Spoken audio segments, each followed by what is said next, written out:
우리 출애굽기 15장 22절에서 26절 우리 함께 교독하고 26절 같이 읽겠습니다. 22절 모세가 홍해에서 이스라엘을 인도하매 그들이 나와서 수르 광야로 들어가서 거기서 사흘 길을 걸었으나 물을 얻지 못하고 마라에 이르렀더니 그분 물이 있어서 마시지 못하게 했으므로 그 이름을 마라라 하였더라. 백성이 모세에게 원망하여 이르되 우리가 무엇을 마실까 하매 모세가 여호와께 부르짖었더니 여호와께서 그에게 한 나무를 가르치시니 그 나무에 던지니 물이 나게 되었더라. 거기서 여호와께서 그들 위하여 법도와 열매를 정하시고 그들 시험하실세. 함께 있습니다. 이르시되 너희가 너희 하나님 나 여호와의 말을 들어 순종하고 내가 보기에 의를 행하며 내 계명에 귀를 기울이며 내 모든 규례를 지키며 내가 애굽 사람에게 내린 모든 질병 중 하나도 너에게 내리지 아니하리니 나는 너희를 치료하는 여호와임이라. 아멘. 네, 인사하겠습니다. 오직 예수님, 예수님의 은혜와 평강이 넘치시기를 축원합니다. 아멘. 오늘 함께 읽으신 출애굽기 15장 22절에서 26절 오늘 본문을 토대로 마라 사건의 영적 의미라는 제목으로 말씀 받겠습니다. 마라 사건의 영적 의미. 사실상 오늘 본문 말씀이 기가 막히게 중요하고 좋은 말씀입니다. 많은 성도들이 함께 나누기를 바라고 이제 그러는 건데 이것이 이제 또 유튜브로 잘 또 이제 저장이 될 거고요. 또 나중에 기회가 될 때 또 이 말씀 함께 또 제가 꺼내서 또 얘기를 하도록 하겠습니다. 오늘 마라 사건의 영적 의미 정말 중요한 말씀입니다. 자, 이스라엘 백성들이 홍해의 기적을 체험하고 모세의 찬양이 있었습니다. 그죠? 놀랍고 영광스러웠습니다. 그런 구원이 없었습니다. 그래서 이 모세의 찬양, 우리가 이제 출애굽기 15장 그 이야기는 성경 전체 구원에 대한 요약이라고 얘기할 수 있는 그런 찬양이 되겠습니다. 시편 그 성경 전체에 대한 구원. 주여와는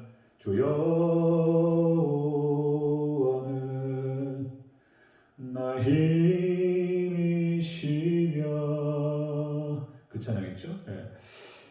전체를 압축한 그런 사건이라고 볼 수 있습니다. 홍해 사건, 그리고 모세의 찬양. 자, 그런데 그렇게 놀라운 기적과 찬양이 있은 뒤에 이스라엘 백성들이 3일 길을 걸었는데요, 물이 없었습니다. 물 없이 3일 길을 걷다 보니까 이제 불평과 불만이 터져 나왔습니다. 마라에 도착해서 물을 딱 먹으려고 하니까 물이 써가지고 먹을 수가 없게 된 것입니다. 그러니까 그냥 바로 그 앞에 있었던 홍해의 기적과 그 찬양 다 잊어먹었어. 다 잊어먹고 또 이제 모세를 향해서 원망하고 하나님을 향해서 원망하는 것을 볼 수 있습니다. 자, 이스라엘 백성들은 광야 40년 동안 늘 어렵고 힘들 때마다 원망과 불평이 있었던 것을 볼 수 있습니다. 하나님께서는 이렇게 어려움을 통해서 이스라엘 백성들을 시험하셨습니다. 그러니까 이제 정말로 하나님을 믿고 섬기는지 약속의 땅으로 인도하실지에 대한 그런 어떤 신뢰, 믿음 이것들을 시험하셨고 또 이것이 이스라엘 백성들의 연단과 그리고 이제 믿음에 대한 어떤 성장을 하나님께서 이제 이렇게 이끌어 가시는 그런 과정이셨습니다. 자, 우리 마라 사건을 같이 한번 보도록 하겠습니다. 자세히 마라 사건의 영적 의미. 자, 첫 번째로 물이 있어서 마시지 못했다라고 기록되고 있습니다. 23절을 같이 읽겠습니다. 시작. 마라에 이르렀더니 그곳 물이 있어서 마시지 못하겠으므로 그 이름을 마라라 하였더라. 아멘. 마라라 왔는데 물을 딱 먹으니까 써가지고 먹을 수가 없는 거예요. 이제 이것은 무엇을 의미하냐면, 근데 율법만으로는 쓴 물이 된다는 것을 의미합니다. 율법으로는 써가지고 못 먹어요. 율법은 여러분들 마라 사건의 영적 의미 첫 번째로 율법만으로는 쓴물이 된다는 것을 의미하는 것입니다. 율법만으로는 여러분들 율법을 행함으로 구원받을 수가 없습니다. 행위 구원은 안 되는 거예요. 이스라엘 백성들이 실패했던 이유가 바로 그것입니다. 자, 그러나 어쨌든 그들은 이 율법의 말씀을 지키기 위해서 최선을 다했습니다. 야, 율법 말씀을 지키기 위해서 노력하는 것은 맞는 거예요. 그건 중요한 자세입니다. 율법을 따라가고 지키고 순종하고 그것이 얼마나 중요한지 모릅니다. 자, 마태복음 5장 20절에서 예수님께서도 그런 말씀을 하셨습니다. 자, 너희의 의가 서기관과 바리새인보다 더 낫지 못하면 결단코 천국에 들어가지 못하리라. 그러니까 이스라엘 백성들 그 서기관과 바리새인들이 율법의 말씀을 지키기 위해서 몸부림쳤던 것은 옳은 거예요. 잘하는 것이었습니다. 자, 또 그 예수님께서 십자가 꺾여 죽으신 다음에도 계명을 지키는 것이 믿음이다라고 얘기한답니다. 믿음이라고 얘기하는 거예요. 그러니까 믿는다고 해서 율법으로 자유로워졌다? 큰일 날 소리 하는 거예요. 예, 우리는 죄로부터 자유로워지는 것이지 율법으로부터 자유로워지는 게 아니에요. 자, 그런데 중요한 건 뭐냐면은 사랑이 없이 예수님의 사랑과 은혜가 없이 율법을 지키려고 한다. 율법만으로는 써서 못 먹는다는 것입니다. 율법만은 우리가 지킬 수가 없어요. 자, 여러분들 남편과 아내가 사랑 없이 살아갈 수 있습니까? 그렇기도 하죠. 그냥 의무감으로만 살아가고 참 불행한 부부입니다. 거기는. 그죠? 예, 사랑 없이 서로 자식을 사랑 없이 키울 수 있나? 입양을 해갖고 오면은 그게 가장 큰 문제잖아요. 그러니까 그냥 자기 자식처럼 살아가면서 이렇게 키워야 되는데 사랑 없이 의무감으로만 키우면 힘들어서 못한다는 거예요. 이게 못하는 것입니다. 자, 직장도 마찬가지입니다. 직업도 자기가 좋아하는 일을 해야지 행복한 거예요. 의무감으로 돈 때문에 일을 하면은 얼마나 그 일이 힘드냔 말이에요. 불행하고. 물론 자기가 좋아하는 일 적성에도 맞고 좋아하는 일을 찾고 그 일이 재밌어서 하는 사람은 소수예요. 그 일을 찾은 사람은 너무나 행복하겠죠. 그죠? 자, 그러니까 얼마나 중요한 말이에요. 자기가 좋아하는 일을 갖다가 직업으로 산다는 것이. 또 한 가지는 또 저희 어머니도 마찬가지예요. 어머니도 아버님께서 일찍 소천하셨습니다. 그러니까 50이 안 돼서 돌아가셨어요. 얼마나 안타깝고 제가 어렸을 때 초등학교 2학년 때였습니다. 어머니가 이제 두 아들 저희 형하고 저를 키우시면서 정말 험악한 세상을 살아가는데 그냥 이 세상을 이겨낼 수 있었던 것은 저희에 대한 사랑이 있었습니다. 두 아들을 내가 지켜야 된다라고 하는 그 사랑 때문에 어려운 일을 다 이겨내고 그러니까 이제 이런 얘기 하잖아요. 너희들이 있어줘서 고맙다. 너희들이 없었으면 나는 못했을 것이다. 사랑 때문에 그 자식들을 돌보면서 험악한 세상을 지나왔다는 거예요. 행복하게. 예, 그러는 것처럼 율법만으로는 절대로 써서 실행하지 못합니다.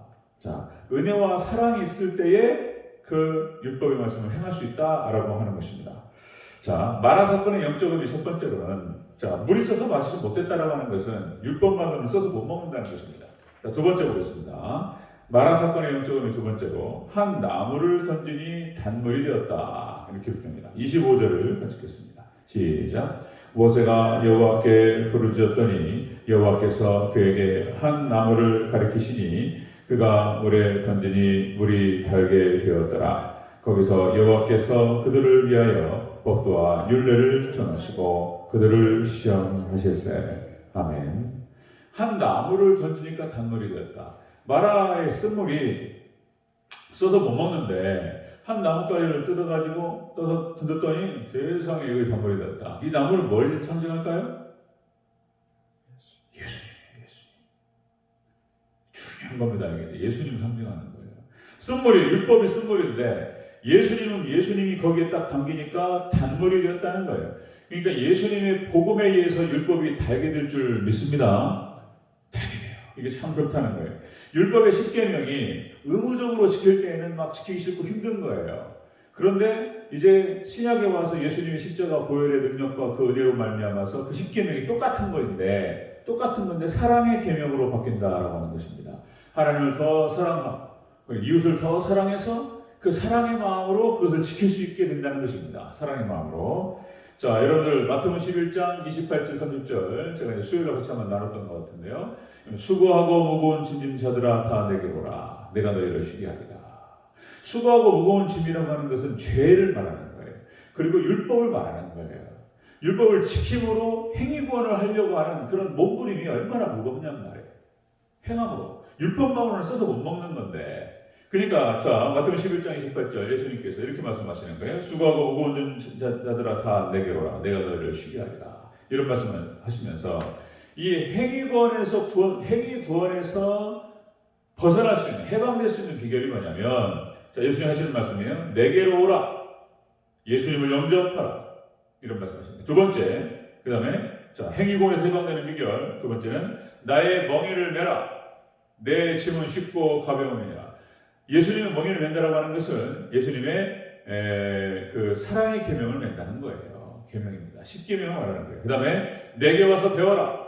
이것은 예수님께서 하신 말씀을 따라 살아가는 걸 말하는 겁니다. 이렇게 예수님을 영접하고 그리고 예수님의 사랑의 계명을 메고 예수님께서 하신 말씀을 따라서 살아갈 때 우리가 행위 구원과 수고하고 무거운 짐에서 벗어날 줄로 믿습니다. 비결이에요. 예수님 하신 말씀입니다. 자, 그래서 우리가 그렇게 말씀드렸죠. 우리가 말씀에 매이고 말씀에 갇히고 말씀에 묶이고 이렇게 할 때 죄로부터 자유로워지는 거예요. 네, 죄로부터. 그리고 기도의 의무, 말씀의 의무, 예배의 의무, 기도의 의무 이렇게 우리가 해나갈 때 우리가 참된 평안과 기쁨이 넘칠 줄 믿습니다. 그 원리입니다. 원리. 자, 마라 사건의 영적 의미 이렇게 율법만으로는 써서 못 먹어요. 물이 써서 마시 못합니다. 그러나 거기에 한 나뭇가지를 터니 단물이 되었다. 예수님이 당길 때 단물이 될 줄로 믿습니다. 똑같은 물인데 그것이 앞에서는 쓴물이었고 예수님께서 거기 함께 하시니까 단물이 되었다는 것입니다. 세 번째 보겠습니다. 마라 사건의 영적 의미 질병을 하나도 내리지 아니하셨다. 이렇게 기록됩니다. 질병을 하나도 내리지 아니하셨다. 26절에 우리 같이 읽겠습니다. 시작. 이르시되 너희가 너희 하나님 나 여호와의 말을 들어 순종하고 내가 보기에 의를 행하며 내 계명에 귀를 기울이며 내 모든 규례를 지키면 내가 애굽 사람에게 내린 모든 질병 중 하나도 너희에게 내리지 아니하리니 나는 너희를 치료하는 여호와입니다. 아멘. 자, 질병을 하나도 내리지 않았다라고 하는 것은 예수님이 담긴 그 물을 먹고 살았다는 뜻입니다. 구원받았다는 뜻이에요. 예수님의 복음으로 우리는 구원받은 줄 믿습니다. 이렇게 자, 이 마라에 담긴 놀라운 뜻이 있어요. 마라에 담긴 자, 율법만으로는 써서 못 먹어요. 그러나 그 율법의 말씀에 예수님께서 담겨질 때 단물이 된다는 거예요. 그리고 그 물을 마실 때 질병이 하나도 걸리지 않는다. 우리가 구원받는 줄 믿습니다. 놀라운 여기 비밀이 숨겨져 있어요. 자, 그래서 여러분들 로마서가 얼마나 두껍냔 말이에요. 로마서가 자, 그 마틴 로이존스 목사님이 이 로마서만 14년 동안 강해를 합니다. 웨스트민스터 채플에서 14년 동안 그것이 우리 한국어로 번역이 돼가지고 나왔는데 한 500페이지 넘는 분량으로 해가지고 14권이에요. 이 여기 핵심이 뭐냐 말이에요. 핵심이 여기 말에 또 나와요. 핵심이 뭐냐면 우리가 예수 그리스도를 믿는 믿음 안에서 우리가 십자가의 보혈의 능력으로 씻김을 받고 그러면 성령께서 우리 가운데 내주하십니다. 그러면은 우리가 억지로 그 쓴물 율법을 지킬 수가 없는데 그 은혜로 말미암아서 성령님의 도우심과 은혜 가운데에서 사랑하는 마음으로 하나님의 뜻을 따르고 율법을 지킬 수 있게 된다는 것입니다. 이것이 로마서의 핵심이에요. 핵심. 로마서의 핵심. 이렇게 여러분들 존 오웬이라고 하는 그 학자가 있었습니다. 청교도 학자. 이런 사람들은 간단한 사람들이 아니에요. 하나님이 세우신 사람들인데 이제 이 존 오웬이 그런 표현을 써요. sanctification 이렇게 해가지고 죄 죽임 교리 그리고 비비케이션 은혜 살림의 교리 이렇게 표현합니다.